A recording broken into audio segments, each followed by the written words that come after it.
So yes, good morning everybody. I welcome you to this very important session today, and we will be discussing some must-know business concepts. And actually these concepts will be useful for you even if you join a corporate or even if you start your own business now or even after some years. Because see, when you will enter the corporate, then you will be have to deal with a lot of departments. And when you will become senior, then you will have to handle those departments. So we will be seeing what is the topic of this core business functions. So very important concept, and I know just 12 people are there, but actually, yeah, I mean 12 people, one should be equal to 10 people. So are you guys excited for today's session? It's going to be very enlightening session, very useful session for your entire life. So are you guys excited? If yes, then please write in the chat box. Okay, great. Okay, great guys. Though the people are less, but everybody should respond. Okay, great guys, great. All the participating people are there in this call. Yes, great energy guys. Brilliant. So let's move forward. See, because this kind of energy, if you show, then the speaker also gets a lot of energy. And then ultimately it makes your learning only faster and easier. So actually these are the core functions of any business. देखिए दोस्तों, इस दुनिया में करोड़ों businesses हैं. कोई small businesses हैं, कोई इवन सोलो प्लेनर्स भी रहते हैं, मतलब कोई अकेला बंदा ही बिजनेस चला रहा है. स्मॉल माइक्रो बिजनेसेस हैं, स्मॉल बिजनेसेस हैं, मीडियम बिजनेसेस हैं, बिग कॉर्पोरेट्स हैं, इन्फोसिस जैसे हैं, एप्पल हैं, ऐसे तरह तरह की कंपनीज हैं, तरह तरह की इंडस्ट्रीज हैं, तरह तरह की ज्योग्राफीज में भी बिजनेसेस है, जापान में भी बिजनेसेस है, अफ्रीका में भी बिजनेसेस है, दुनिया में हर जगह बिजनेसेस है, क्योंकि बिजनेसेस के बिना तो दुनिया चलती ही नहीं, राइट? क्योंकि इंसान की नीड्स, जहां पे भी इंसान है उसकी नीड्स रहेंगी, और उसकी नीड कौन सेटिस्फाई करेगा? बिजनेसेस ही करेंगे. तो बिजनेस हर जगह है, और हर बिजनेस में कोर फंक्शंस होते हैं. तो अभी मैं आपको एक बताता हूँ कोर फंक्शन, बाकी आप लोग मुझे बताइए क्या क्या होते हैं. ठीक है, let's make it very interactive and it's a very common sense only. Yes, so एक मैंने बताया आपको सैंपल के लिए, marketing. Marketing is one of the core function of any business. तो अभी आप बताइए और कौन कौन से फंक्शन होते हैं बिजनेस में, या और कौन कौन से डिपार्टमेंट होते हैं.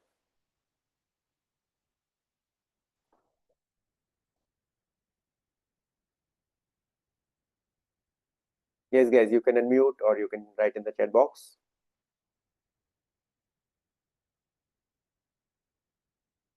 Okay, अनुज ने बोला एचआर.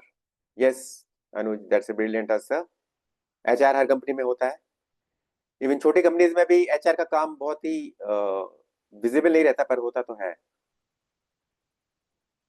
ठीक है, स्नेहा ने बोला marketing and sales, she is right. Manufacturing, excellent Surjay. Shevi ने बोला accounts.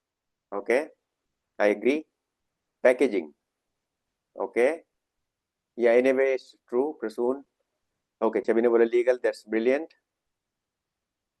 Logistics, okay, I do agree with Saksham. Brilliant guys. Customer service, yes, that is true.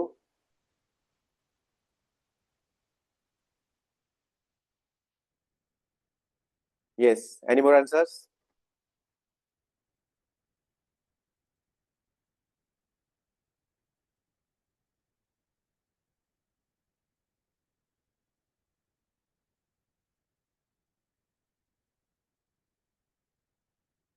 ठीक है, it appears all the answers have exhausted. ठीक है, product designers. ठीक है सूर्य, वो तो एम्प्लॉयज में आ जाएंगे. हाँ बट ठीक है, but every company will have product designers. Okay, that may be debatable, but ठीक है, गुड अटेम्प्ट. फाइन. तो ठीक है, will discuss the further functions.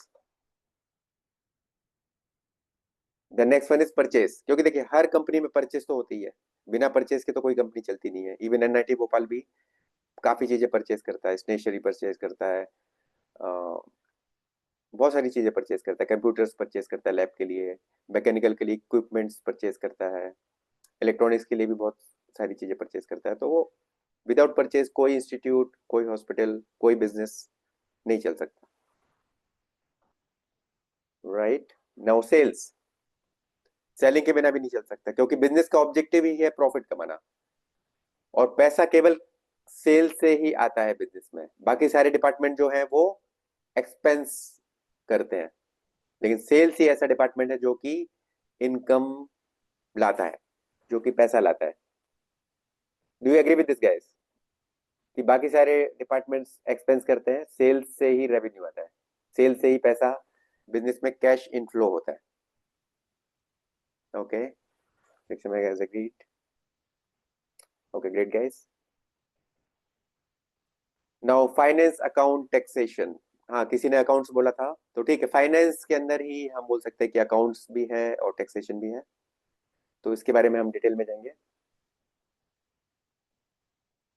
I mean in the coming slides. Then management, हर बिजनेस में management तो लगती ही है, चाहे इवन छोटा भी बिजनेस है तो बंदे को अपने आप को मैनेज तो करनी पड़ता है, कुछ ना कुछ उसके इंस्ट्रूमेंट्स रहेंगे, कंप्यूटर रहेगा, कुछ ना कुछ तो प्रोडक्ट रहेगा, उसको टाइम पे डिलीवर देना पड़ेगा, रिक्वायर्ड क्वालिटी में देना पड़ेगा, तो मैनेजमेंट तो लगेगा ना उसके लिए। The management of resources is required. और देखिए यहाँ पे एक्चुअली मैं एक इंपॉर्टेंट कॉन्सेप्ट आपसे डिस्कस कर रहा हूँ, करना चाह रहा हूँ, since we are discussing about management. तो एक्चुअली एक चीज होती है resourcefulness, I mean to make the best use out of the resources available to you. जैसे देखिए अभी आप में से काफी सारे लोग पीयर टू पीयर लर्निंग कर रहे हैं, काफी सारे लोग इंटरव्यू प्रैक्टिस भी कर रहे हैं, तो that is an example of resourcefulness, कि कोई रिसोर्सेज आपके पास अवेलेबल थे, आपके पीयर्स ही, आपके batchmates, these are excellent resources for you to learn, why to depend on college for each and everything? So that is an example of resourcefulness. So at this point of time I would like to ask the audience, कितने लोग interview practice कर रहे हैं? If you are doing it then write I in the chat box.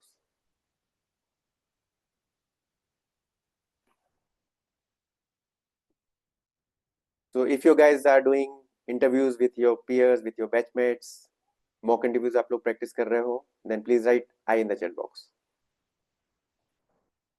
Okay, Anuj is doing great, Anuj. और अनुज का तो मेरे ख्याल से हो भी गया है, राइट अनुज, आपका तो हो भी गया ना सिलेक्शन? Okay great. हाँ, in spite of that even if you are practising then you are doing a great work, क्योंकि इससे क्या है कि आपकी एक्सपर्टीज तो बढ़ेगी, और आपको तो सारी जिंदगी इंटरव्यू देना भी है, लेना भी है, तो इंटरव्यूइंग स्किल को यदि आपने मास्टर कर लिया तो वो तो आपकी काम में आएगी, प्लस इसके साथ साथ आप अपने बैचमेट्स की भी हेल्प कर रहे हो, तो you are doing a great job. और नॉलेज को तो हम जितना शेयर करेंगे वो उतना बढ़ता ही है, बिकॉज क्या होगा, हम we are discussing ideas, even आपका हो भी गया तब भी आपकी स्किल और बढ़ जाएगी, आप अपने बैचमेट्स की हेल्प कर रहे हो, और उनकी हेल्प करने से आपकी एक्सपर्टीज और बढ़ जाएगी। हु नोस कि आप इंटरव्यू एक्सपर्ट बन के स्टूडेंट्स की हेल्प करो। I mean I am sure you will be doing some other task as well, but ये भी आप कर सकते हो। जैसे मैंने भी कभी, मैंने सोचा नहीं था 25 ईयर्स बैक कि मैं ऐसे स्टूडेंट्स की हेल्प करूंगा, but I am doing it. ठीक है, और कोई अनुज के अलावा और कोई नहीं कर रहा है इंटरव्यू की practice? I know architecture students तो उनका भी, हाँ सक्षम इज डूइंग वेरी गुड, सक्षम। सूर्य आप कर रहे हो? Okay, Sneha is also doing great guys. तो देखिए जितने लोग कर रहे हैं वो अच्छा काम कर रहे हैं, Presh is also doing it, brilliant Presh. और जितने लोग नहीं कर रहे हैं तो करो, और जितने लोग कर रहे हैं तो और ज्यादा करो, क्योंकि इससे ही आपकी एक्सपर्टीज बढ़ेगी। Peer to pair learning is the best way to learn. Debate करो, आर्ग्यू करो, एक दूसरे को चैलेंजेस दो, give them tough questions, give them variety of questions, कुछ इजी दो, कुछ मीडियम कॉम्प्लेक्सिटी, कुछ टफ दो, तो all will be developing it, and you will be learning collaboration also, क्योंकि देखिए कॉर्पोरेट क्या होता है कि we have to be work in a collaborative environment. Student life में क्या है कि कंपटीशन हाई रहता है, मतलब मार्क्स का कंपटीशन, रैंक का कंपटीशन, ग्रेड्स का, बट कोलैबोरेशन की हमें हैबिट डाल लेना चाहिए, क्योंकि कॉर्पोरेट में तो आपको कोलैबोरेट ही करना है, तो यहाँ पे आप कोलैबोरेशन भी सीख रहे हो। So I cannot overemphasize the importance of you doing mock interviews with your peers, with your batchmates. So जो कर रहे हैं वो करते रहिए, और भी ज्यादा करिए, और बाकी जो लोग नहीं कर रहे हैं please start, don't miss on it, and you will be seeing the result. इसको आपको लैक्स करोड़ का आपको आउटपुट मिलेगा इस चीज का, आई एम श्योर अबाउट इट। अभी आपका बहुत करियर बाकी है, अभी तो आपका चालू भी नहीं हुआ है, तो लैक्स एंड करोड़ में आपको इस चीज का रिवॉर्ड मिलेगा, और जिस चीज का लैक्स एंड करोड़ में रिवॉर्ड्स है तो वो काम करनी चाहिए ना, it's a good work, right. तो ठीक है, मैनेजमेंट से मुझे याद आया था अबाउट रिसोर्सफुलनेस। Now leadership. तो हर कंपनी में लीडरशिप की भी जरूरत होती है, because management is about day to day task, मैं ensuring that day to day task हमारे कंप्लीट होना चाहिए, and leadership is about having a long term vision. तो लीडरशिप जो है वो फ्यूचर पे काम करती है, और मैनेजमेंट जो है नॉर्मली प्रेजेंट पे काम करते हैं कि डे टू डे ऑपरेशंस होना चाहिए। जैसे फॉर एग्जांपल मेरा ब्यूटी क्लिनिक है, तो वहाँ पे क्लाइंट्स आते हैं, तो उनका ट्रीटमेंट होना चाहिए, तो दैट इज कॉल्ड मैनेजमेंट। लेकिन फ्यूचर में हमें क्या करना है, हमें कोरिया से मेडिसिन इंपोर्ट करनी है, या फ्यूचर में हमें किस बिजनेस में कदम रखना है, कैसे स्केल अप करना है, किस और सिटी में एक्सपेंड करना है, या ऑनलाइन में भी और कैसे अपनी प्रेजेंस बढ़ानी है, वो फिर लीडरशिप में आ जाएगा, क्योंकि we are thinking about the future, about the strategy, right. And legal, हाँ ये शायद छवि ने बोला था, सो दैट्स एक्सलेंट पॉइंट। क्योंकि लीगल भी हमें चाहिए रहता है, because we have to protect our company. And इसके अलावा एक्चुअली देखिए क्या है कि लीगल डिपार्टमेंट हमें ये भी बताता है कि कौन से काम हमें करने चाहिए, कौन से काम लीगल है, कौन से काम नहीं करने चाहिए। तो लीगल डिपार्टमेंट हमें प्रोटेक्ट करके भी रखता है, हम गवर्नमेंट के कंप्लायंसेस फॉलो करते हैं, वो हमें बताता है। या बाई चांस कस्टमर को डिससेटिस्फाइड भी हो गया, तो legal department will take care of that. तो लीगल डिपार्टमेंट भी चाहिए। फिर एचआर, एचआर तो चाहिए, क्योंकि people are the prime movers. लोगों के बिना तो कोई भी कंपनी चलती नहीं है, companies is made of people only. Even AI भी आ रहा है, तब भी एआई को मैनेज करने के लिए भी लोग चाहिए। ठीक है, एचआर का हम डिटेल में देखेंगे नीचे। फिर डोमेन नॉलेज, डोमेन नॉलेज ठीक है, इसको मैं बोलूंगा प्रोडक्शन भी है। Domain knowledge, for example restaurant का डोमेन नॉलेज होगा रेस्टोरेंट बिजनेस। सिविल इंजीनियर जैसे डीएलएफ है, तो उसका सिविल इंजीनियरिंग में आ जाएगा डोमेन नॉलेज। या इन्फोसिस है, तो उसका सॉफ्टवेयर हो जाएगा डोमेन नॉलेज। तो we can call it domain knowledge और प्रोडक्शन ऑल्सो, और ऑपरेशन एज वेल। बट ठीक है, हर बिजनेस में ये होता ही है। लेकिन जैसे फॉर एग्जाम्पल कोई मार्केटिंग की कंपनी है, जो लोगों की क्लाइंट की हेल्प करती है मार्केटिंग में, तो उस कंपनी का तो डोमेन नॉलेज ही मार्केटिंग हो गया। या कोई कंपनी है जो एचआर में लोगों की हेल्प करती है, तो उसका तो डोमेन नॉलेज ही एचआर हो गया। तो ऐसे I mean this department itself can be a domain knowledge. या जैसे सीएस वगैरह रहते हैं, वो अकाउंट्स में हेल्प करते हैं, टैक्सेशन में हेल्प करते हैं, तो उनका तो डोमेन नॉलेज ही हो गया अकाउंट्स। देन आईटी, हर कंपनी में तो आईटी आजकल लगता ही है। इवन यदि एक पानीपुरी वाला भी कैलकुलेशन के लिए कैलकुलेटर यूज कर रहा है, तो वी कैन से एक वेरी स्लिम फॉर्मेट में वो आईटी तो यूज कर ही रहा है। Okay, so now here is one important question for you guys. Blank is the axis on which entire business world revolves. So what is the correct answer? Let us see who gave the fastest finger first and the right answer.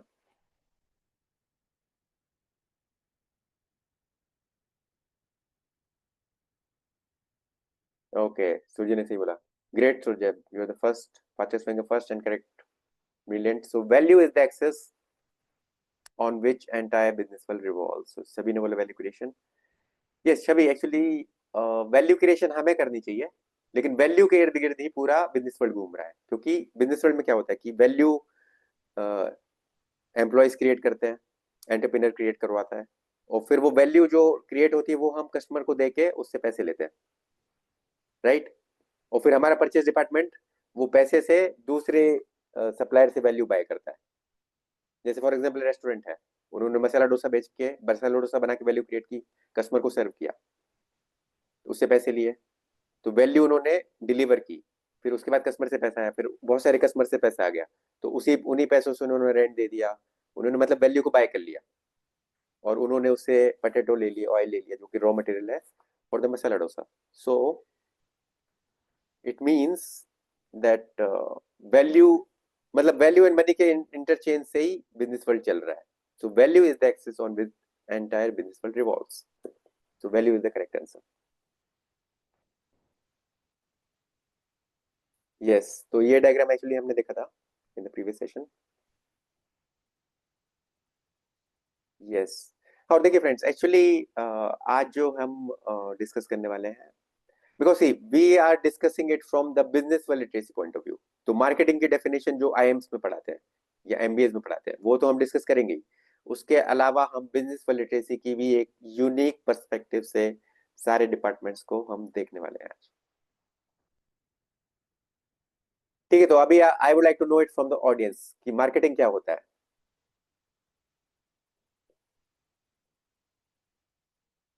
Yes, people can unmute and participate please.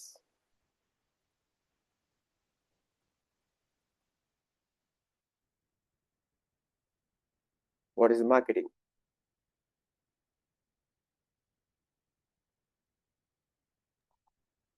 Sir, marketing is, we can say, a different ways in which we inform the people, the common man, about our product.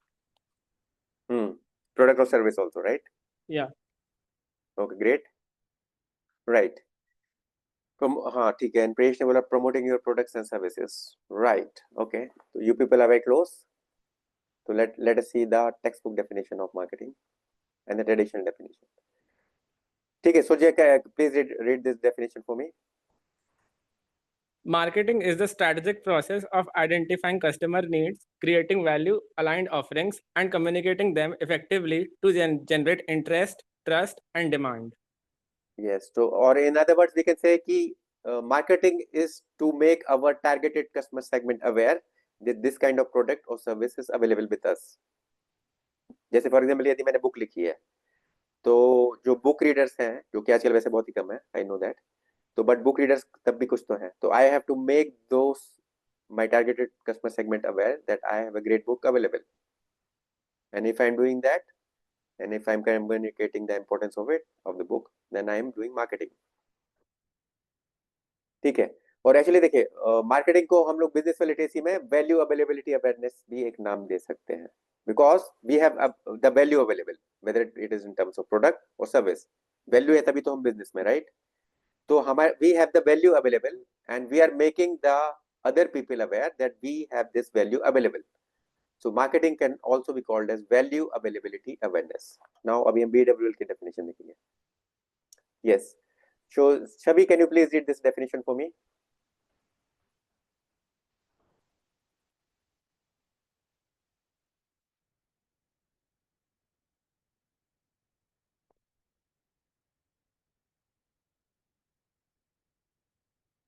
अच्छा, mic is not working, ठीक है सूर्य जी आप पढ़ो फिर।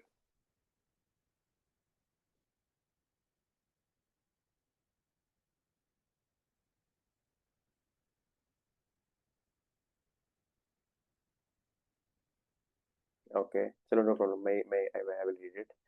सो marketing, हाँ जैसे मैंने already explain कर दिया, वैसे market is an art of and science of making people aware that relevant value exist and it is available to them, and the value can be in terms of anything, any product, any service. ठीक है, तो that is the BWL definition. हाँ, और example जैसे देखिए फेविक्विक ने अपना marketing campaign launch किया था, चुटकियों में चिपकाए। So how many people have heard this campaign? If yes then please write yes in the chat box, and if no then write no. Okay, सभी ने सुना था। जिसने नहीं भी सुना है तो नो बोल दो, नो प्रॉब्लम, बट पार्टिसिपेट करिए। इनफैक्ट एक्चुअली मैंने कल ही मुझे भी पता चला as I was doing research. ठीक है, ग्रेट गाइस। हाँ तो देखिए इनका ये मार्केटिंग कैंपेन का एग्जांपल है, चुटकी में चिपकाए। So they are, these people are making aware the other people aware कि हमारे पास एक एडिसिव सॉल्यूशन है, और वो सॉल्यूशन यूज करके यदि आपका गॉगल टूट गया है या आपका गिटार टूट गया है या कोई भी चीज आपकी टूट गई है, तो आप उनको चिपका सकते हो, अपनी प्रॉब्लम को सॉल्व कर सकते हो। So we are solving your problem कि आपके पास एक टूटी हुई वस्तु है जो आपके लिए बहुत इंपॉर्टेंट है, और आपको उसको चिपका के अपना काम चला सकते हो। तो फेविक्विक ने अपने मार्केटिंग कैंपेन से उसको अवेयर करा दिया लोगों को। ठीक है, now the next is sales. तो देखिए सेल्स क्या होता है? Sales we can call is value establishment और वैल्यू एक्सचेंज। तो सेल्स में हमें क्या होता है, हमें क्या करना पड़ता है कि वैल्यू हमें एस्टेब्लिश करना पड़ती है कि we have this value available, and of course you have to pay money for this value, but this value is more valuable to you than the money you will be paying. तो वो हमें establish करना पड़ता है, फिर हमारी sales हो जाती है। ठीक है, तो traditional definition Okay, sales is the process of helping a potential customer recognize the value of your offering and guiding them to exchange value for that value.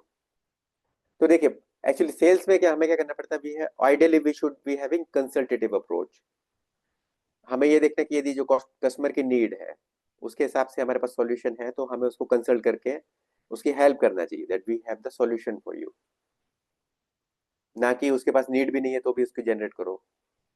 जैसे फॉर एग्जाम्पल कोई बुक पढ़ ही नहीं सकता, कोई रिलेटेड पर्सन है, और मैं उसको बोलूँ फोर्स करूँ कि बुक पढ़ो, देन इट्स नॉट गुड, क्योंकि वो बंदा पढ़ ही नहीं सकता ना. तो that is not my targeted customer segment. उसको नीड नहीं है, या कोई नॉलेज ओरिएंटेड बंदा ही नहीं है, उसको एम्बिशियस ही नहीं है, उसको ग्रो ही नहीं करना है. ऐसे काफी सारे लोग रहते हैं जिनको ग्रो नहीं करना है, एम्बिशियस ही नहीं है वो, तो ठीक है, that is not my customer segment. तो उनको मुझे कंसल्ट नहीं करना है, या उनको मुझे फोर्स नहीं करना. ठीक है, तो Surya, would you like to read it the next? PWL1. या Sales is the purposeful effort to get the offered value accepted and exchanged for money so the value can reach the customer and income can reach the business. Right. हाँ, तो इस मतलब it's an effort. Sales में देखिए काफी बार success नहीं भी मिलती है, कुछ बार सक्सेस मिल जाती है, हमेशा सक्सेस नहीं मिलती है. तो और जितना ज्यादा एक्सपर्ट सेल्स पर्सन होगा उसकी सक्सेस रेट बहुत ज्यादा रहेगा. जैसे एक्सपर्ट सक्सेस फुल पर्सन रहा ना, तो 10 बार अटेम्प्ट करेगा तो 10 बार भी क्लोज कर सकता है, या 9 बार कर सकता है. और जो न्यू सेल्स पर्सन है, जो नए नए बंदे हैं जिनकी सेल्स की स्किल इतनी हाई नहीं है, वो 100 बार अटेम्प्ट करेंगे तो एक आध क्लोज होगा उनसे, या 100 में से 5 क्लोज होंगे. या रियल एस्टेट रहा तो जिसने 100 में से 5 क्लोज कर दिए तो वो एक्सपर्ट हो गया. तो डिपेंड्स, क्योंकि depend on the industry also. हाँ, बट द पॉइंट इज कि हर सेल्स पर्सन की अपनी अपनी एक्सपर्टीज रहती है, और ऑफ कोर्स वो एक्सपीरियंस से ग्रो भी हो जाती है. हाँ, जैसे एग्जांपल मैकडोनल्ड का. मैकडोनल्ड में if so how many people have visited McDonald? If yes, then write please M in the chat box, please.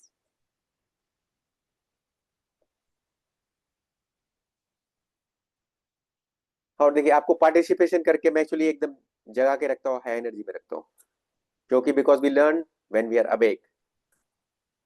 तो though it is an online session, लेकिन इसका काफी ऑफलाइन सेशन से भी काफी स्ट्रॉन्ग लर्निंग इसमें रहेगी.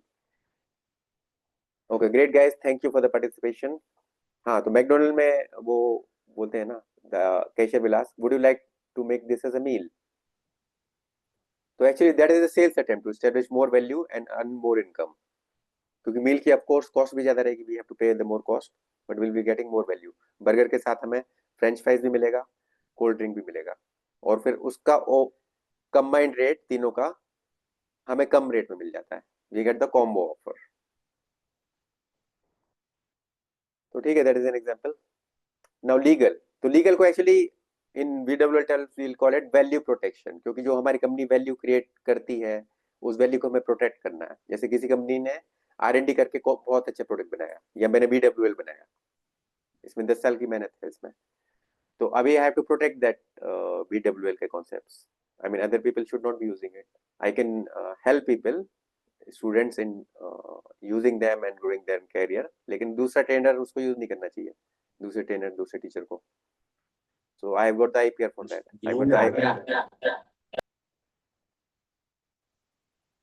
Okay, there was some disturbance. Anyways, हाँ, तो traditional definition. ठीक है, तो other than Surjay, who would like to read? Anshul, आप can you please read this definition for me? Traditional definition for legal. Yes, sir. Okay, thank you. The legal function ensures that the business complies with laws, protects its rights, and avoids legal risks related to contracts, operations, and intellectual property. Okay, thank you. हाँ, तो देखिए, actually business complies with the loss. जैसे for example मेरा medical store है, सो आई have to ensure कि 5 साल के बाद रिन्यू प्रॉपरली हो, फार्मासिस्ट अवेलेबल हो. फार्मासिस्ट नहीं है तो फिर शेड्यूल्ड ड्रग मुझे नहीं बेचनी है, cosmetic I can sell. So that's an example of compliance. जैसे मेरा ब्यूटी क्लिनिक भी है, तो वहाँ पे मेडिकल वेस्ट जैसे इंजेक्शन वगैरह कभी कभी हम लोग यूज करते हैं, तो उसके लिए हमें इंजेक्शंस को डस्टबिन में नहीं डालना है, क्योंकि because those are the health hazard for the health. जो वर्कर्स रहते हैं, जो लोग कचरा बचड़ा साफ करते हैं ना, उनके लिए भी हेल्थ हैजार्ड है. तो उसको हमें प्रॉपर तरीके से डिस्पोज करना पड़ता है। तो उसके लिए फिर मैंने अभी 40,000 पे किया in the Pune municipal corporation, because medico waste का हमें डिस्पोज करने के लिए वो फैसिलिटी दे रहे हैं। तो that's an example of compliance. और कंप्लायंस वैसे जरूरी भी है because it protects the society. Yes, और एक्चुअली लीगल डिपार्टमेंट क्या करता है कि यदि आपसे किसी से कॉन्ट्रैक्ट कर रहे हैं तो फिर वो कॉन्ट्रैक्ट का रिव्यू भी करता है, आपको बताता है कि ये रिस्क है। या फिर एग्जांपल जैसे कोई यूट्यूबर है, तो यदि उनका लीगल डिपार्टमेंट सॉलिड रहेगा ना, तो उनको बता देगा कि आपको ये वीडियो रिलीज नहीं करना चाहिए, आपको वीडियो में ऐसा नहीं बोलना चाहिए। जैसे वो समय रैना वगैरह की कंट्रोवर्सी हुई थी ना, तो उनका लीगल डिपार्टमेंट एकदम घटिया था, या उन्होंने लीगल डिपार्टमेंट की हेल्प ही नहीं ली बेसिकली। यदि लीगल डिपार्टमेंट की हेल्प लेते वो लोग, तो वो वीडियो उनका रिलीज ही नहीं होता। I am sure you people are aware of that. तो that is an importance, I am telling you just कि लीगल डिपार्टमेंट कितना इम्पोर्टेंट होता है। हमने जो मेहनत की, R&D ने जो मेहनत की, उसको प्रोटेक्ट करके रखता है। कंपटीशन यूज नहीं कर पाता, हमें दूसरे खतरों से बचाता है, कंप्लायंसेस को फॉलो करवाता है, कॉन्ट्रैक्ट में हमारी हेल्प करता है ताकि कोई दूसरी पार्टी हमारा अनफेयर एडवांटेज ना ले पाए। तो ये सब लीगल डिपार्टमेंट का काम है। Now BWL definition. Yes Anshul, please read.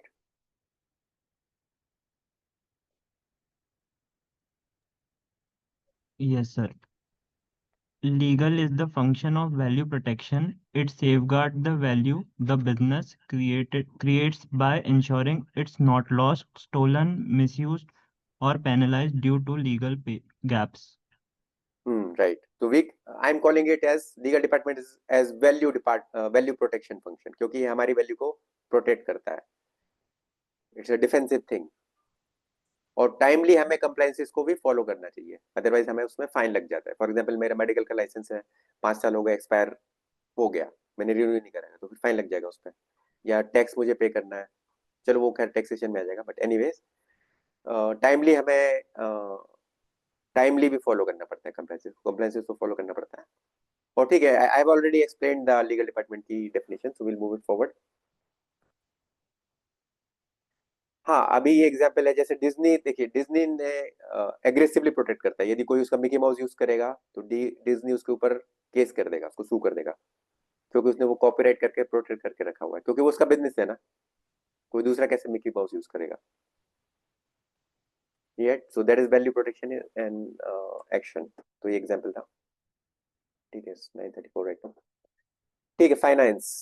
तो that is, I will call it is value optimisation. क्योंकि देखिए फाइनेंस डिपार्टमेंट क्या करता है कि उसके पास नॉर्मली पैसे के फॉर्म में वैल्यू रहती है, and money is nothing but its stores some value. और मनी का यूज करके आपके पास एक फॉर्म में वैल्यू है, और उस वैल्यू को यूज करके आप दूसरे फॉर्म में खरीद सकते हो आपको जो रिक्वायरमेंट है। फॉर एग्जाम्पल यदि आपको एक लैपटॉप चाहिए, नाउ आपके पेरेंट्स ने आपको मनी दिया, मतलब एक फॉर्म में उन्होंने आपको वैल्यू दे दिया, तो अभी आप वो वैल्यू एक्सचेंज कर सकते हो ना, मतलब पैसे के फॉर्म में आपने वैल्यू एक्सचेंज कर ली और आपने लैपटॉप ले लिया।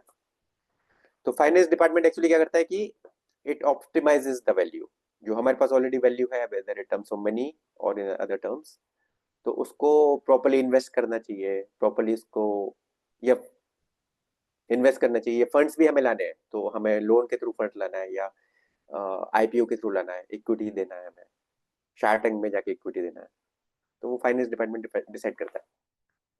ठीक है, फाइन। तो now I will write to take help from Aditya. Aditya Krishna, can you please read traditional definition for finance?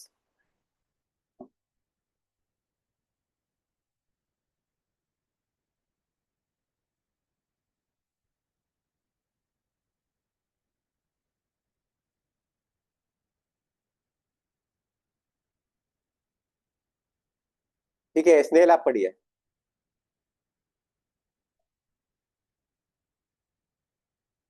Snehal you can read.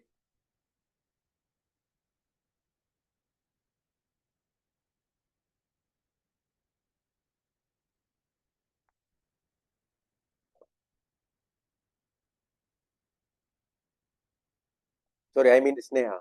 Sneha आप रीड करिए।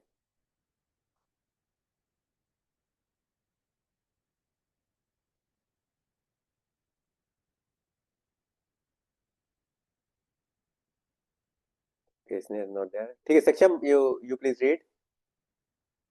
Yes. Actually, my mic work नहीं कर रही थी. हाँ नो प्रॉब्लम या जी Yes, ji sir. So finance is the business function responsible for managing money by budgeting, controlling cost, and raising funds, maintaining accurate accounts, ensuring tax compliance, and planning for profitability and growth.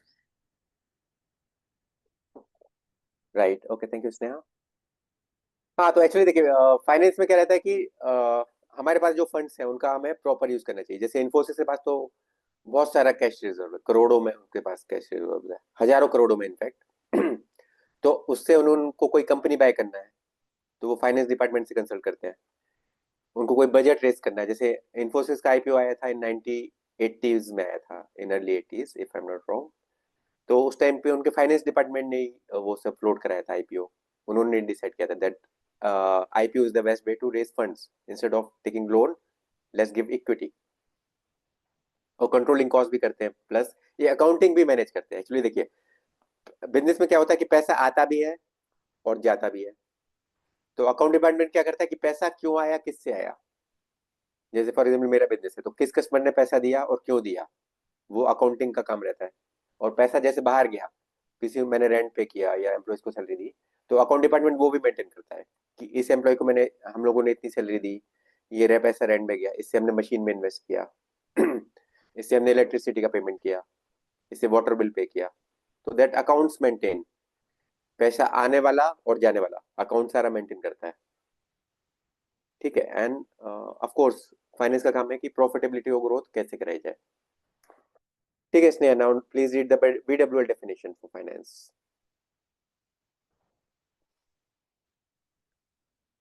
So finance is the function of value optimization through budgeting, fund management, fundraising, accounting accuracy, and tax compliance. Right. हाँ तो ठीक है, बाकी सारे discuss हमने कर ली. Tax compliance भी actually finance में ही आ जाता है कि टैक्सेशन हमें टाइम पे देना है, जीएसटी होता है, इनकम टैक्स होता है, तो वो सब टाइमली पेमेंट होना चाहिए उसके. So I am just giving you general knowledge in this session and that is what you need.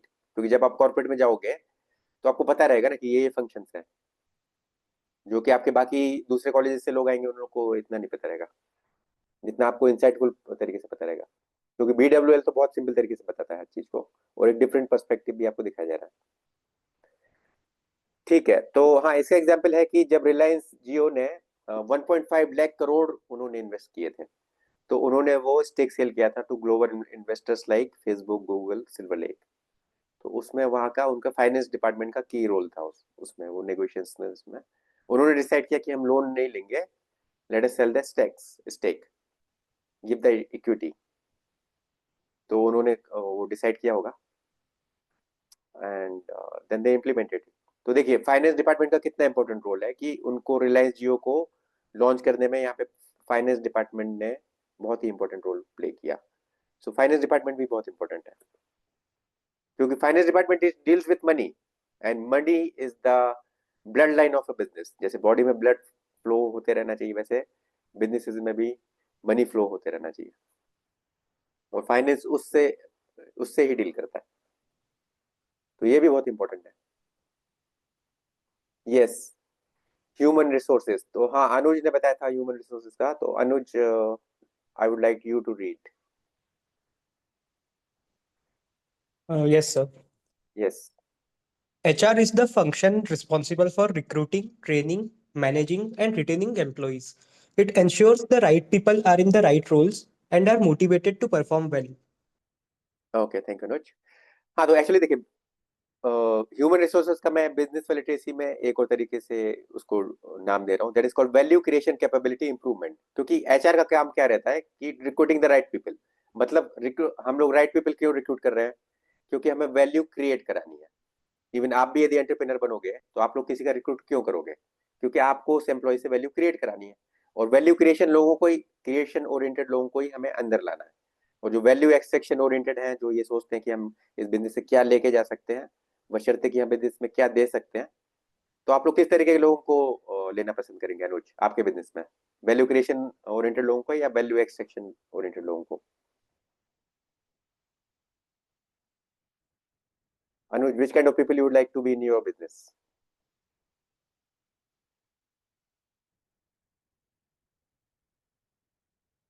Am I audible? अच्छा, वैल्यू क्रिएटर्स, ओके, अनुज ने इस पे रिप्लाई कर दिया, ठीक है, फाइन। हाँ, सो ऑफ कोर्स, राइट। तो देखिए एचआर का काम में क्या रहता है कि रिक्रूटिंग द राइट पीपल, और उन राइट पीपल की फिर ट्रेनिंग भी होना चाहिए ताकि और ज्यादा वो वैल्यू क्रिएट कर सके, क्योंकि हर एम्प्लॉय में जैसे स्किल गैप्स रहते ही हैं।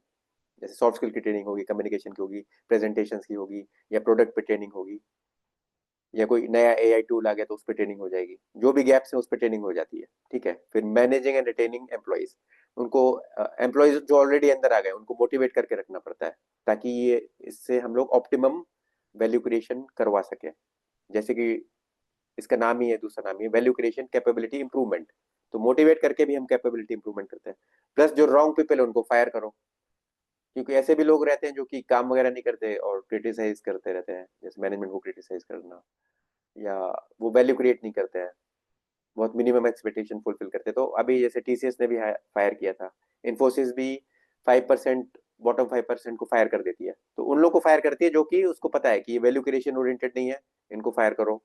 इनके कारण हमें अभी तो रेवेन्यू, कस्टमर सेटिस्फेक्शन आ ही नहीं रहा है, फ्यूचर में भी नहीं आएगा, आगे आने वाले 2 साल में भी नहीं आएगा। तो इनको फायर करो, क्यों सैलरी देना, राइट। इवन आपकी भी कंपनी होती तो आप भी यही करते। तो ये एचआर का काम रहता है। Yes, Anuj. Now please read the BW definition, please. HR is the function of value creation capability improvement. It strengthens the organization's ability to create value by acquiring, developing, managing, and optimizing human potential. Yes, तो ये हमने already discuss किया कि value HR का काम रहता है कि by acquiring the right people, the skilled people, the right with the people with the right attitude. क्योंकि कॉर्पोरेट्स में एक और सेइंग है, you can hire for attitude and train for skills. यदि किसी में स्किल नहीं है तो कोई बात नहीं, उसको हम ट्रेन कर सकते हैं यदि उसका एटीट्यूड अच्छा है। लेकिन किसी में यदि स्किल और एटीट्यूड खराब है तो उससे फिर आप ज्यादा वैल्यू नहीं क्रिएट करा पाओगे, राइट। और एनीवे यदि हमें स्किलफुल बंदा मिल जाए, एक्सपीरियंस बंदा मिल जाए तो फिर और भी अच्छी बात है, हालांकि उसकी थोड़ी कॉस्ट भी हाई रहेगी, but that person will be worth. हाँ, तो देखिए acquiring the human resources, developing the human resources आ गया, फिर managing them, motivating them, promoting them, giving them increment, और मैनेजमेंट में फायरिंग भी आ जाती है, एंड ऑप्टिमाइजेशन ह्यूमन पोटेंशियल। तो ये सारे एस्पेक्ट्स इसमें कवर हो गए। तो ये एचआर का काम होता है। एग्जाम्पल इज इन्वेस्ट, जैसे इन्फोसिस क्या है कि बहुत हैविली इन्वेस्ट करता है ट्रेनिंग एट द, उनका जो ग्लोबल एजुकेशन सेंटर मैसूर में, वहां पे वो लोग बहुत सारे लोगों को ट्रेन करते हैं। ताकि ट्रेन क्यों करते हैं? ताकि उनकी वैल्यू क्रिएशन कैपेबिलिटी बढ़ जाए, as simple as that, right. Now the next point is again, ठीक है, Anuj, I will invite Anuj only because Anuj is from software and information technology. देखिए हर बिजनेस में इंफॉर्मेशन टेक्नोलॉजी होती ही है आजकल, उसका हमें यूज करनी पड़ता है। और कुछ बिजनेसेस का तो डोमेन ही information technology, for example Infosys, TCS, और भी ऐसे बहुत सारे बिजनेसेस हैं। ठीक है Anuj, so please read this for me. Information technology (IT) is the business function that uses software, hardware, and data systems to support current operations, enable informed decision making, and prepare the organization for future growth, innovation, and adaptability. Okay, thank you Anuj. तो जैसे देखो मैं आपको example दे रहा हूँ, जैसे for example Tata Motors है। Tata Motors तो आईटी नहीं, आईटी का उसका डोमेन नहीं है, उसका डोमेन है व्हीकल्स, कार्स, ये उसका डोमेन है। तो तब भी उसको लेकिन आईटी क्यों चाहिए? जैसे फॉर एग्जांपल उसको एचआर के काम के लिए भी आईटी चाहिए, कोई किसी एम्प्लॉय को लीव चाहिए तो उसके लिए भी आईटी का सॉफ्टवेयर लगेगा। कस्टमर की सेल्स की डेटा रिकॉर्ड रखना है कि किस कस्टमर को कौन सी गाड़ी बेची, उसका इंजन नंबर क्या था, कितने में बेची, किस सेल्स पर्सन ने बेची, तो वो रिकॉर्ड भी रखना है, तो उसके लिए भी सॉफ्टवेयर लगेगा। तो ऐसे हर चीज में सॉफ्टवेयर लगते हैं। मार्केटिंग कैंपेन है, सोशल मीडिया मार्केटिंग है, वो भी सॉफ्टवेयर ही है, तो उसको यूज करना भी आना चाहिए। तो ऐसे सॉफ्टवेयर तो हर बिजनेस फंक्शन में ही सॉफ्टवेयर लगते हैं। तो how to make those business operations faster, better, cheaper, easier, उसके लिए सॉफ्टवेयर लगते हैं। और इसीलिए हर बिजनेस में आईटी की रिक्वायरमेंट है ही। और प्लस ये तो देखिए प्रेजेंट के लिए मैं बताया, करंट ऑपरेशन, यहाँ पे important point is current operation के लिए आपको आईटी की जरूरत पड़ रही है, लेकिन फ्यूचर के लिए भी चाहिए। जैसे अभी कोई बता रहा था कि उसको डेटा एनालिटिक्स उसका काम है, तो डेटा एनालिटिक्स में क्या होता है कि हम फ्यूचर के लिए प्रोजेक्ट करते हैं कि ये डेटा है हमारे पास, और हमें फ्यूचर में हमें क्या डिसीजंस लेना चाहिए, या किस ज्योग्राफी में एंटर करना चाहिए, या किसी प्रोडक्ट को किस तरीके से स्ट्रेटेजाइज करके अपनी सेल्स बढ़ाना चाहिए, तो वो डेटा एनालिटिक्स का काम है। तो हम फ्यूचर के लिए भी आईटी सिस्टम को यूज करते हैं। तो not only for the current business operations but also for the future business operations हम आईटी को यूज करते हैं। And it is as I am repeating, ऐसा नहीं कि आईटी कंपनीज को ही आईटी चाहिए, दुनिया के हर बिजनेस को आईटी चाहिए। मेरा क्लिनिक है, उसको भी आईटी चाहिए। और एक्चुअली एम नाइक ने एक बात बहुत अच्छी बोली थी 20 years बैक, पहले जब मैं एलएनटी में था, उन्होंने बोला था कि we know what IT can do for a business. और इसीलिए फिर एलएनटी ने उस टाइम पे एंटर किया था बिजनेस में। तो it's a great term, very simple terms में उन्होंने बोला था, we are entering the IT because we know what IT can do for a business. क्योंकि उन्होंने अपने बिजनेसेस में आईटी का यूज किया, तो उनको पता चला कि आईटी से बिजनेसेस की हम कैसे हेल्प कर सकते हैं। तो फिर उन्होंने आईटी डिवीजन ही एक बिजनेस ही लॉन्च कर दिया, software, that is called as LTI right now. उसने फिर बाद में माइंडट्री को भी एक्वायर किया। तो एलटीआई जो बिजनेस है वो एम नाइक विजन के कारण जनरेट हुआ। तो that is an example of leadership also. तो एम नाइक ने वो यूज करके दुनिया के बहुत सारे बिजनेसेस की को आईटी सर्विसेज प्रोवाइड की, उनके बिजनेस ऑपरेशंस को फास्टर, बेटर, चीपर, इजियर बनाया, उनके फ्यूचर डिसीजन मेकिंग्स में उन्होंने हेल्प की। तो ये एग्जाम्पल हो गया। तो अनुज, आपको क्या लग रहा है, अभी आपको और ज्यादा एनलाइटनमेंट मिल रहा है ना इन सब डेफिनेशन से कि आईटी क्या कर सकता है, राइट ना अनुज? Yes, sir. Okay great. Now now this the last reading for you please. Information technology, IT, is the function of value creation in business operations and future readiness. It leverages technology to make business operations and execution faster, better, cheaper, and easier, enhances decision making through smart data use, and equips the organization to adapt, innovate, and scale for the future. Right, okay, thank you Anuj. हाँ, तो actually बीडब्ल्यूएल की definition के हिसाब से बीडब्ल्यूएल साफ साफ बोल रहा है कि आईटी का काम क्या है, to make our current business operations faster, better, cheaper, easier. For example HR का, जैसे मैंने बताया कि लीव का रिकॉर्ड रखना, फिर उस लीव के हिसाब से सैलरी का कैलकुलेशन होगा, फिर एम्प्लॉयज का अप्रेजल होगा, तो किसको प्रमोशन देना किसको नहीं होगा, वो सब भी सारा रिकॉर्ड रखना पड़ता है। तो आईटी से हमारा सब सारा काम आसान हो जाता है ना, हम लोग कब तक पेपर में रखेंगे। या इवन जैसे शेयर मार्केट है, तो 25 years पहले क्या होता था कि पेपर पे सारा रिकॉर्ड होता था, तो बहुत ही कम्बरसम काम था, लोग बोली लगाते थे, चिल्लाते थे। फिर अभी आईटी का यूज हो गया, तो जस्ट डीमेट अकाउंट के थ्रू लोग अपने कंप्यूटर पे बैठ के, अपने लैपटॉप पे घर पे बैठ के शेयर ट्रेडिंग कर रहे हैं। इजी हो गया ना उससे, फास्टर, बेटर, चीपर, इजियर, सारा काम हो गया ना उससे, शेयर मार्केट ट्रेडिंग का। And not only that, future के बारे में भी हम डिसाइड करते हैं, जैसे data analytics, data warehousing. Even data warehousing भी क्या करता है, वो डेटा वेयर हाउसिंग में भी हम डेटा स्टोर करते हैं, फिर उस डेटा को, उसका पैटर्न एनालिसिस करके हम फ्यूचर के लिए अच्छे डिसीजंस लेते हैं। इवन एप्पल भी, आई एम श्योर कि वो डेटा वेयर हाउसिंग यूज करता है, डेटा एनालिटिक्स यूज करता है वो। तो ये सारे बिग जाइंट्स को चाहिए, और इसीलिए data analytics, data warehousing की रिक्वायरमेंट है मार्केट में, और इसीलिए फिर हमारे इंजीनियरिंग स्टूडेंट्स को पढ़ा रहे हैं, और इसीलिए फिर स्नेहा जैसे ब्राइट इंजीनियर्स की इंडस्ट्री को जरूरत है। Right Sneha, you are in the this thing, right, data analytics? Yes, sir. Okay, yes, ठीक है। सो अभी देखिए आईटी का एग्जांपल क्या है कि ओला ने क्या किया कि उन्होंने ड्राइवर और पैसेंजर्स को कनेक्ट कराया यूजिंग दैट आईटी। तो उन्होंने कितना easy, faster, easier, better, cheaper, easier बना दिया। और ओला ने वो आईटी सिस्टम यूज करके अपना बिजनेस का, उनका बैकबोन ही वही है। IT is the backbone for Ola, IT के कारण ही ओला चल रहा है। उनके पास वो सॉफ्टवेयर है जो कि लोगों को जल्दी से कनेक्ट करा देता है, तो और फेयर भी बता देता है, ताकि लोग, ड्राइवर और पैसेंजर में आर्गुमेंट भी नहीं होते। अगर पहले तो मुझे पता है 20 years बैक पहले आर्गुमेंट भी होते थे, ऑटो वाले थोड़ा फ्रॉड भी करते थे, वो उनके मीटर्स भी प्रॉपरली काम नहीं करते थे। तो अभी इससे झगड़े भी कम हो गए, और ड्राइवर्स को भी काम मिल रहा है इजीली, पैसेंजर्स को भी जल्दी से टैक्सीज मिल रहे हैं, all by because of IT. So IT made it faster, better, cheaper, easier. ठीक है, नाउ डोमेन नॉलेज। तो ठीक है, इसने अभी आपका माइक ठीक हो गया, so can you please read?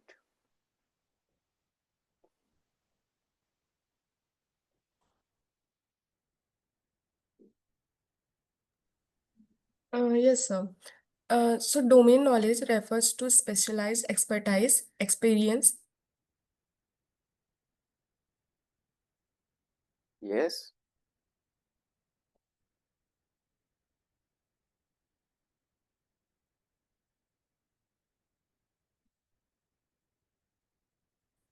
Okay some issue, ठीक है। एनीवेज, हाँ तो देखिए डोमेन नॉलेज में क्या होता है कि उस पर्टिकुलर डोमेन का हमें नॉलेज होना होता है उसमें, और उस पर्टिकुलर डोमेन पे काम होता है। जैसे डीएलएफ जो है सिविल इंजीनियरिंग पे काम करता है, तो राइट, इसको हम प्रोडक्शन भी बोल सकते हैं या ऑपरेशंस भी बोल सकते हैं। तो हर बिजनेस में डोमेन नॉलेज होता ही है, और हर बिजनेस का डोमेन नॉलेज अलग अलग हो सकता है। रेस्टोरेंट का डोमेन नॉलेज हो गया कुकिंग, डीएलएफ का हो गया सिविल इंजीनियरिंग, इन्फोसिस का हो गया सॉफ्टवेयर, सीमेंस का हो गया इलेक्ट्रॉनिक्स। तो ऐसे सबके डोमेन नॉलेज अलग अलग होते हैं, बट ये भी हर बिजनेस में लगते ही है, क्योंकि ये तो की काम है ना, इसलिए इसका काम है कोर वैल्यू क्रिएशन, इसका नाम दिया है मैंने। ठीक है Sujay, now you read this please, BW definition for domain knowledge. It is the deep expertise, insight, and problem-solving ability that enables a business to create original, useful, and differentiated value for its customers. Right.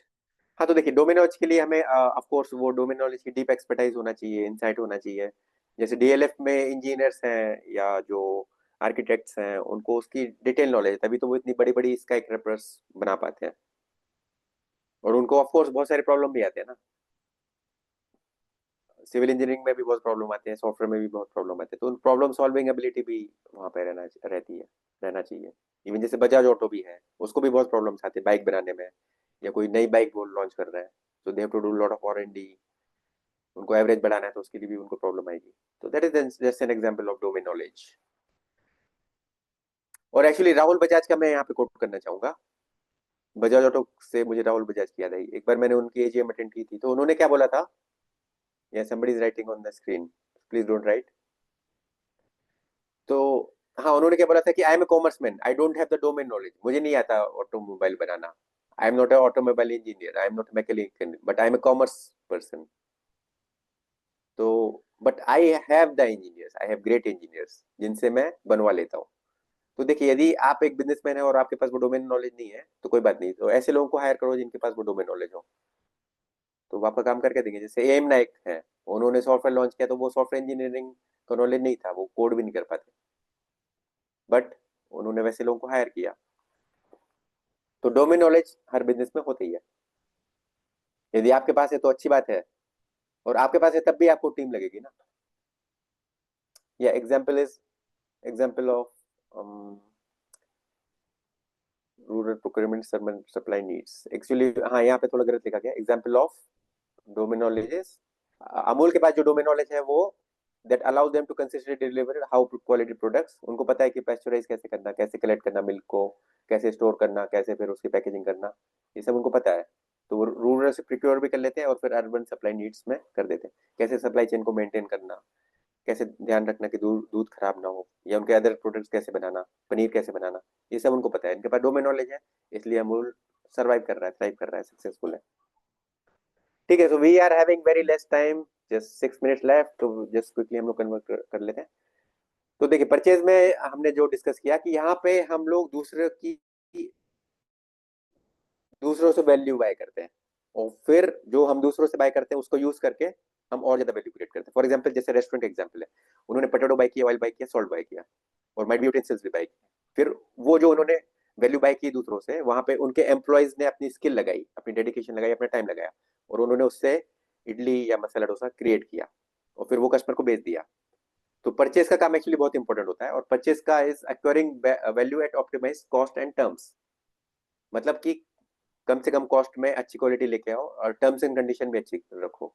For example यदि आपने terms and condition agree कर ली कि आप 90 days के बाद payment करोगे, तो अच्छा है, फिर आपकी कंपनी के पास कैश फ्लो अच्छा रहेगा। ठीक है, तो purchase is no brainer, is simple कि हर कंपनी में परचेज लगती है, एंड हर कंपनी में परचेज का डिपार्टमेंट होता ही है, वेदर एक्सप्लिसिटली है या नहीं, बट होती है। एग्जाम्पल, हाँ DMart is an excellent example, क्योंकि डीमार्ट क्या करता है कि काफी सस्ते में माल बेचता है, वो चीपर पे ही, unique selling proposition is cheaper. तो वो चीपर कैसे दे पाता है, क्योंकि वो उनका परचेज डिपार्टमेंट बहुत सॉलिड है, वो अपने सप्लायर से, जैसे फॉर एग्जाम्पल आशीर्वाद आटा, उन्होंने बोला कि हमें 1 लाख बैग चाहिए, अभी 1 लाख बैग आशीर्वाद आटा बल्क में बाय कर रहे हैं, हमें इतनी कॉस्ट कम करो आप। तो वो नेगोशिएट बहुत हार्ड करते हैं, और फिर वो कॉस्ट कस्टमर को पास ऑन करते हैं, और इसीलिए कस्टमर उनके पास आता है। डीमार्ट में लोग क्यों जाते हैं, कॉस्ट के कारण जाते हैं, क्योंकि कॉस्ट कम रहती है। So they are targeting the cheaper out of this faster better cheaper. तो ठीक है, ये डिस्कस कर लिया. Now we will discuss the management. हाँ, तो मैनेजमेंट का काम होता है गेटिंग द टास्क डन और getting the value creation done. So with the use of available resources, we have to get the maximum value creation done, and we have to ensure जो customer की needs है वो in a timely manner with proper quality वो fulfill हो जाए. तो ये management का काम है. And management, as I already mentioned, ये present पे फोकस करते हैं. जैसे फॉर एग्जाम्पल मैकडोनल्ड में हजारों लोग, लाखों लोग, इनफैक्ट करोड़ों लोग जाते हैं सारी दुनिया में. उनके बहुत सारे आउटलेट्स हैं, मिलियंस ऑफ लोग कस्टमर दे सर्व डेली. तो उनको इंश्योर करना है कि बर्गर के लिए रॉ मटेरियल है वो प्रेजेंट होना चाहिए, ऑयल है प्रेजेंट होना चाहिए, एम्प्लॉइज प्रेजेंट होना चाहिए. तो वो सब मैनेज करते हैं ना, डे टू डे ऑपरेशंस उनके रन होना चाहिए, इन्वेंट्री मैनेजमेंट प्रॉपर होना चाहिए. So this is all management, ensuring the shows run, that is called management, and McDonald's daily operations is an example. Now last is setting the long term view of why, where and how to create value. देखिए, तो leadership क्या करता है, वो long term पे focus करता है. Management क्या करता है, प्रेजेंट पे फोकस करता है. और लीडरशिप है वो लॉन्ग टर्म पे फोकस करता है. तो वाई, वेयर एंड हाउ पे, जैसे यदि मेरा बिजनेस है तो मैं डिसाइड करूंगा कि मुझे किस सिटी में ये बिजनेस खोलना है, या कैसे कहाँ पे और एक्सपेंड करना है. क्या मुझे कॉस्मोलॉजी ट्राइकोलॉजी की ट्रेनिंग देनी है, या मुझे कोरिया से इंपोर्ट करके इंडिया में प्रोडक्ट्स बेचने हैं. तो that if I am doing that then I am acting as a leader. So leadership की डेफिनेशन है setting the long term view of why, where and how to create value. ठीक है, तो this are the definition. And example is Narayan Murthy. मतलब मैं उनका काफी बड़ा फैन हूँ, और इनके उस एक्चुअली मेरा मिस्टर नारायण मूर्ति से कम्युनिकेशन भी होता रहता है. तो he gave Infosys the global mindset early on, and उन्होंने एक्चुअली बहुत अच्छे से लीड किया. उन्होंने जो पार्टनर्स इंक्लूड किए वो सारे value creation partner, value creating mindset वाले पार्टनर्स थे, और उन्होंने बहुत सिनर्जी में काम किया, और इसके कारण इन्फोसिस एक जायंट बन सका. और एक्चुअली देखिए, नारायण मूर्ति ने एक बहुत अच्छा काम किया. उन्होंने ईसॉप जो रिलीज किए, तो उससे उन्होंने लोगों को इन्वॉल्व कर दिया. That is the sign of leadership. He is creating win win situation. नहीं तो मार्केट में ऐसे भी लोग रहते हैं जो लोगों को एक्सप्लोरेटरी माइंडसेट उनका रहता है.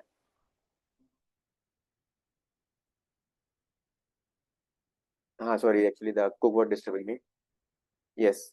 हाँ, तो ऐसे भी मार्केट में लोग रहते हैं जिनका एक्सप्लोरेटरी माइंडसेट रहता है, तो वो फिर उनका रिलेशंस लंबे समय तक नहीं चल पाते. आप किसी एम्प्लॉय के यदि आप एक्सप्लॉइट करोगे तो वो आपके साथ ज्यादा लंबे समय तक नहीं चलेगा. लेकिन मिस्टर नारायण मूर्ति ने क्या बोला, उन्होंने ईसॉप से दे दिया सबको. उन्होंने बहुत सारे करोड़पति क्रिएट किए. उन्होंने इवन अपने ड्राइवर को भी ईसॉप दे दिया. तो सबको इंक्लूड करा दिया उन्होंने. लोगों को उनका फायदा लगने लगा इन्फोसिस की ग्रोथ में, और उनका फायदा हुआ भी, क्योंकि लोगों के पास शेयर्स है और इन्फोसिस ग्रो कर रही है, तो उनके शेयर्स की वैल्यू बढ़ रही है, तो इनडायरेक्टली उनको भी ग्रोथ मिल रही है. So that is an example of creating win win situation, and that is called leadership. और एक्चुअली ग्लोबल डिलीवरी मॉडल उन्होंने ही लाया था. he only decided that we will produce where it is the cheapest to produce, like in India, and we will sell where it is the most profitable to sell, for example in American market, in European market. तो ठीक है, time कम था इसलिए मैंने last में थोड़ा rush किया. ठीक है guys, so how the session? Any comments? Will it be useful for you? Okay, thank you Prasoon. तो देखिए, इससे मैंने आपको पूरे बिजनेस फंक्शन के बारे में पूरा एनलाइटन कर दिया इन वेरी सिंपल टर्म्स, और आपको एग्जांपल भी दे दिया. Right guys? तो देखिए, this is all business literacy is all about, telling you about everything about business and showing it from a different perspective also, and telling it in a very simple and clear terms. और आपको इसका use पता है, जब आप corporate में जाओगे तो जो बिजनेस रिलेटेड नहीं है, और काफी सारे लोग तो है ही नहीं इनफैक्ट, तो आप लोग को पता रहेगा कि हाँ ये डिपार्टमेंट है, इसका ये काम है. और जब आप सीनियर बनोगे तो उन डिपार्टमेंट्स को आप इजीली हैंडल भी कर लोगे. Okay, so with this I am ending this session today. Thank you guys, nice to interact with you, and talk to you later. Bye bye.